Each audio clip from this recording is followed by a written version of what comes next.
मैं एक उदाहरण देना चाहता हूं।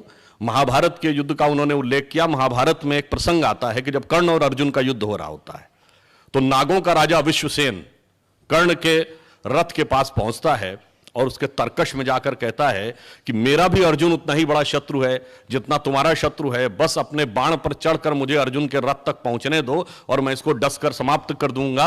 मेरा भी प्रतिशोध पूरा और तुम्हारे शत्रु की मृत्यु।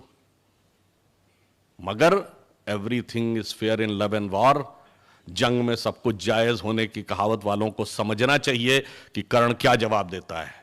कर्ण कहता है, उसमें जो बहुत बड़ा क्रक्स है वो कहता है, तेरी सहायता से जय तो मैं अनायास पा जाऊंगा, आने वाली मानवता को लेकिन क्या मुख दिखलाऊंगा। आगे की पंक्ति और महत्वपूर्ण है, जो भारतीय परंपरा के स्व को कहती है, उसमें सारा क्रक्स है। वो कहता है, अर्जुन है मेरा शत्रु किंतु वह सर्प नहीं, नर ही तो है, संघर्ष सनातन नहीं, शत्रुता इस जीवन भर ही तो है। अब जब हम जन्म जन्मांतर में विश्वास करते हैं तो धर्म अलग हो जाता है। तो वो कहता, अगला जीवन किस अर्थ हो, फिर हो द्वेषांध बिगाड़ूं मैं, सांपों की जाकर शरण सर्प बन क्यों मनुष्य को मारूं मैं, जा भाग मनुज का सहज शत्रु मित्रता न मेरी पा सकता, मैं किसी हेतु भी यह कलंक अपने सिर नहीं लगा सकता।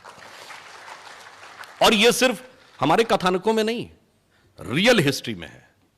केरल में जब पुर्तगीज आते हैं तो पद्मनाभ मेनन जी ने अपनी जो किताब में हिस्ट्री ऑफ केरल में लिखा है कि वहां के राजाओं ने जब पुर्तगालियों से युद्ध की बात कही तो एग्जैक्टली वही बात जो मोहन जी कह रहे थे। उन्होंने कहा, भाई युद्ध एक अलग मैदान में होगा, युद्ध में हम ड्रम बजाएंगे, फिर उसके बाद आपसे युद्ध प्रारंभ होगा, किसी आम व्यक्ति को मारा नहीं जाएगा।